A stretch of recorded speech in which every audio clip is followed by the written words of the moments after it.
Hello बच्चों, हम षोडश पाठ समझ रहे थे जो कि है ब्राहवादिनी मैत्री। ठीक है, इस पेज को हमने समझ लिया था। इसमें आपको मैत्री के बारे में बताया गया है कि जो ऋषि रहते हैं वह संन्यास के बारे में सोचते हैं कि मैं अब जो है संन्यास को धारण कर रहा हूँ और अपनी संपत्ति को मैं आप दोनों को बांट दूंगा। लेकिन उनकी जो पत्नी है मैत्री, वह उनसे चर्चा करती है और वह जो है उनसे पूछती है कि हम जो है जीवन सुख में ही जो है आपके साथ रहने से हमारा जीवन सुखमय बीता, लेकिन अब आप जो है धन संपत्ति दे के जा रहे हैं, उसका हम क्या करेंगे। इस तरह से वह चर्चा करते हैं और ऋषि उन्हें समझाते हैं। यहाँ तक आपने समझ लिया था। अब हम उसके आगे के पाठ को समझ रहे हैं, तो ठीक है, अब आप उसके आगे के पेज को समझिए।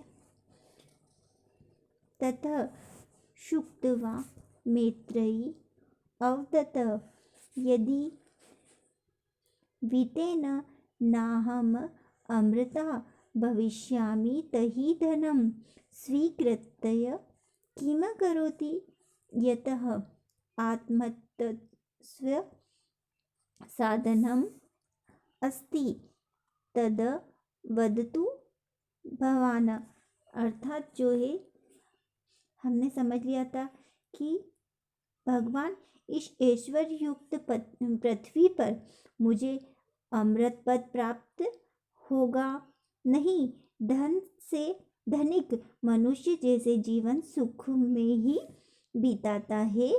आप भी जीवन सुखमय ही हो, पर इस धन में जो है आत्मत्व प्राप्त नहीं होगा, है ना।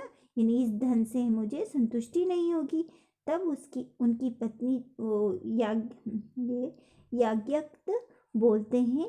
ऐसा सुनकर मैत्री बोलती है ना, मैत्री ऐसा सुनकर उनसे बोलती है, यदि धन से मुक्त आत्म प्राप्त नहीं होगा तो धन स्वीकार करके क्या करूँगी। अगर मुझे जो आप धन दे रहे हो, इस धन से मुझे संतुष्टि नहीं होगी, है ना, तो मैं ऐसे धन को लेकर क्या करूँगी। जो आत्मत्व का साधन है वो आप कहें, जिसके द्वारा मुझे संतुष्टि हो, जिनसे मेरे मन को शांति मिले, मुझे आप ऐसी कोई बात बताइए। इस तरह से वे पूछती है। तब ऋषि जो है उन्हें समझाते हैं। अवपातयः ब्राह जिज्ञासाः ज्ञात्वा याज्ञवल्क्य आत्मनिरूपणम् आरब्धवान्। मैत्री अपनी पत्नी की ब्राह जिज्ञासा को, यानी उसके मन की जो जिज्ञासा थी, जिज्ञासा को जानकर याज्ञवल्क्य ऋषि जो थे वे आत्म निरूपण यानी आत्मा के विषय में उन्हें बतलाते हैं, है ना, बतलाना शुरू करते हैं मैत्री को। पत्न्याः कृते पतिः प्रियः भवति, पुत्रः प्रियः भवति, परं सा पुत्रस्य कृते पत्युः कृते वा प्रिया न भवति, अपितु आत्मनः कृते प्रिया भवति। अर्थात वे समझा रहे हैं कि पत्नी के बिना पति प्रिय होता है ना, पत्नी के लिए पति प्रिय होता है। पत्नी के लिए कौन प्रिय है? उसका पति। पुत्र भी प्रिय होता है, पर वह पुत्र व पति के लिए प्रिय नहीं होती, वह उनके लिए प्रिय नहीं होती, अपितु स्वयं के लिए प्रिय होते हैं। तथैव धनं प्रिय भवति तदेव प्रियः भवति, परं सर्वम् आत्मनः कृते एव यस्मिन् आत्मनि वयं स्नेहां सः एक एव अयम ब्राह्मणः अयम क्षत्रियः इति एतेषां शरीराणि भिन्नानि परन्तु तेषु शरीरेषु सर्वेषु आत्मा एक एव यः सर्वाणि भूतानि आत्मनः भिन्नानि पश्यति सः मुक्तिं प्राप्तुं न शक्नोति। सर्वेषु शरीरेषु एकः एव आत्मा इति या जानाति सः मुक्तिं प्राप्नोति। अयम् आत्मा एव अखिलस्य विश्वस्य आधारः इति कथमः इति त्वं मित्रैः अपृच्छतः। अर्थात इसमें आपको समझाया जा रहा है, मतलब वे ऋषि अपनी पत्नी को समझा रहे हैं कि पत्नी के लिए पति प्रिय होता है, पुत्र प्रिय होता है, पर वह पुत्र व पति के लिए प्रिय नहीं होती, अपितु स्वयं के लिए प्रिय होते हैं।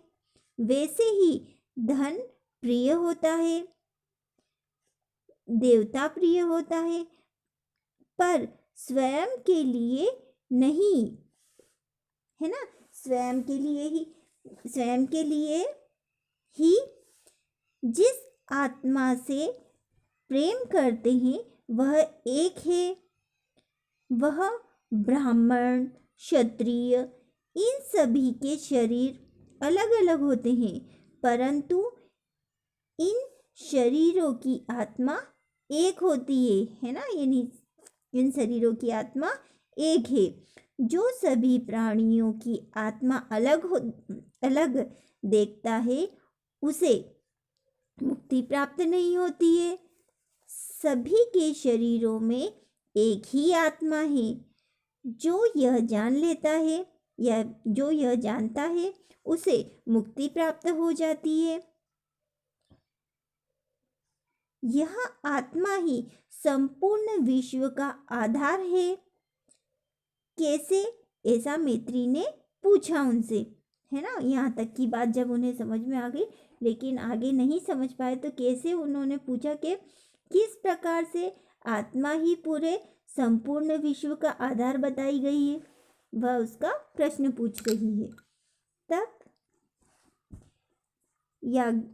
याज्ञवल्क्यः उदाहरणेन स्पष्ट कृत्वा, उसके बाद जो है याज्ञवल्क्य ने उदाहरण के द्वारा उसे स्पष्ट समझाया और कहा, यथा सर्वस्य जलस्य समुद्र एव आधारः, समुद्रात् निर्मितं जलं पुनः समुद्रे एव विलीनं भवति, तथैव बृहत्तमत् निर्मितं विश्वं तत्रैव विलीनं भवति। इदं बृहत्तत्वं सम्पूर्णविश्वे प्राप्तम् अस्ति। यथा शुक्रा जले सर्वत्र समानरूपेण व्याप्तः भवति, तथैव आत्मा अपि अन्तः ब्रह्म व्याप्तः। अयमात्मा सर्वेषां देहे निष्ठति। देह नश्वरः यदा सः देहे तिष्ठति तदा तस्य भिन्नानि नानानि सन्ति देहना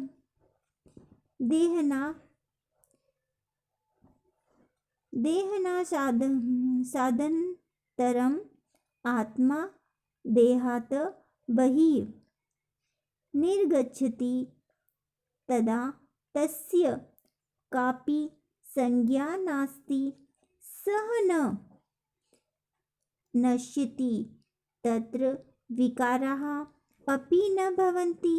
एकमेव अद्वितीयं परं ब्रह्म यदा तस्य ज्ञानं भवति तदा सर्वं विदितं भवति, अमृतं च प्राप्यते। अर्थात इसमें कहा जाता है, वे समझाते हैं उदाहरण के द्वारा, जैसे सभी के जल का आधार समुद्र है। सभी के जल का आधार क्या है? समुद्र। समुद्र के निर्मित जल पुनः समुद्र में ही विलीन होता है, यानी जो पानी समुद्र में से निकाला जाता है वापिस वह पानी समुद्र में ही मिल जाता है। जैसे ही ब्रह्मत्व से निर्मित विश्व भी ब्रह्मा में ही विलीन हो जाता है, यानी ब्रह्मा से बना हुआ जो पूरा संसार है वह अंत में ब्रह्मा के पास ही विलीन हो जाएगा। यह ब्रह्मत्व संपूर्ण विश्व में व्याप्त है। जैसे कि शक्कर जल में सभी जगह समान रूप से व्याप्त होती है, यानी अगर शक्कर को पानी में मिला जाए तो पूरे पानी में एक साथ घुल जाती है, एक जगह नहीं रहती है ना। इसी तरह से वे उदाहरण द्वारा समझा रहे हैं कि शक्कर जल में सभी जगह समान रूप से व्याप्त होती है। जैसे कि आत्मा भी शरीर व संसार में व्याप्त है, यानी विद्यमान है। यह आत्मा सभी शरीर में रहती है, यानी हर शरीर में आत्मा रहती है। तब उसके अलग अलग नाम होते हैं।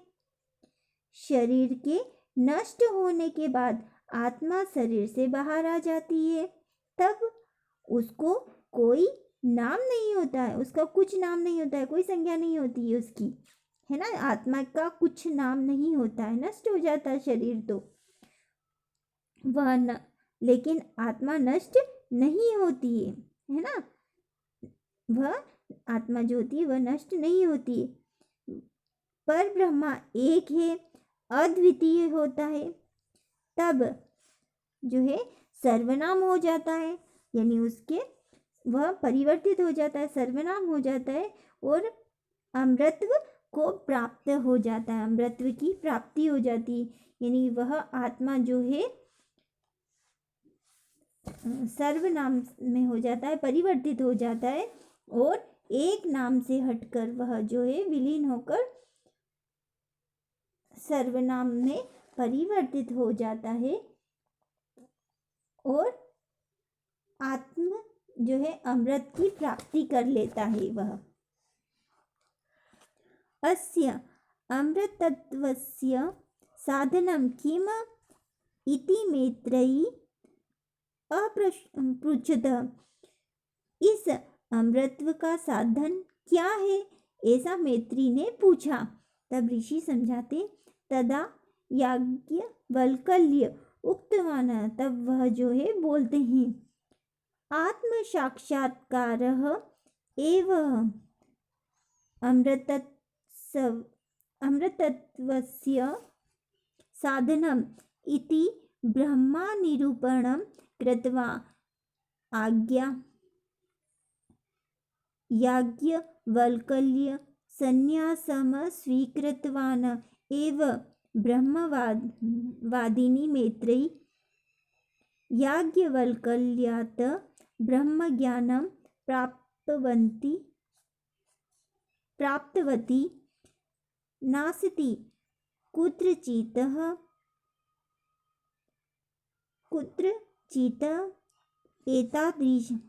एतादृशी ब्रह्मवादिनी स्त्रीः या धनं विहाय ब्रह्म ज्ञानम इच्छति यतः अतः मैत्रेयी भारतीय संस्कारो आदर्श भूता।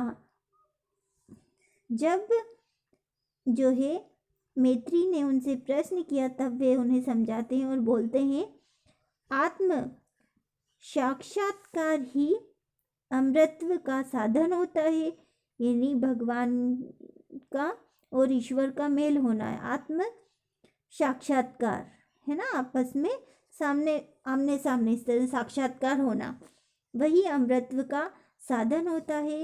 इस प्रकार ब्रह्मा का निरूपण करके याज्ञवल्क्य संन्यास ग्रहण किया एवं ब्रह्मवादिनी मैत्रेयी ने याज्ञवल्क्य से ब्रह्म ज्ञान को प्राप्त किया।